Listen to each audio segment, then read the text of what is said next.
ஒரு இளைஞர் தினமும் ஒரு பாட்டியிடம் ஆரஞ்சு பழங்களை வாங்குவார்.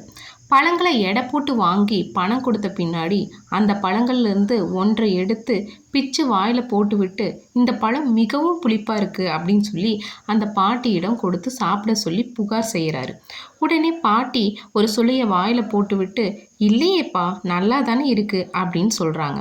உடனே அந்த இளைஞர் எதுவும் பேசாம மீதி பழங்களை எடுத்துக்கொண்டு செல்றாரு.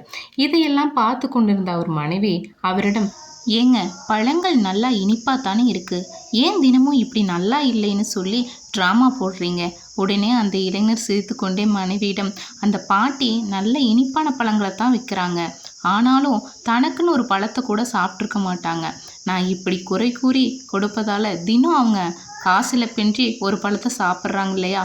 தினமும் நடக்கும் இந்த நாடகத்தை அருகில் இருக்கிற கடைக்காரரும் பார்த்துட்டே இருக்காங்க. அந்த பக்கத்து கடைக்காரரும் அந்த பாட்டிக்கிட்ட போய், அந்த ஆள் தினமும் உன் பழங்களை குறை கூறுறான், இருந்தும் நீ ஏன் அவனுக்கு எடை அதிகமாக போட்டு பழங்களை கொடுக்குற அப்படின்னு கேட்டிருக்காரு. உடனே அந்த பாட்டி சிரிச்சுட்டே சொன்னாங்களா, அவன் என்னை தினமும் ஒரு பழத்தை சாப்பிட வைக்கிறதுக்காகவே இப்படி குறை கூறுறான், கொடுத்து சாப்பிட வைக்கிறான், இது எனக்கு தெரியாது அப்படின்னு நினச்சிட்டு இருக்கான். நான் எடை அதிகமான பழங்களை போடுவதில்லை, மாறாக அவனோட அன்பில் எனது தராசு கொஞ்சம் சரிந்து விடுகிறது அப்படின்னு சொல்லி அன்போட சொல்லியிருக்காங்க.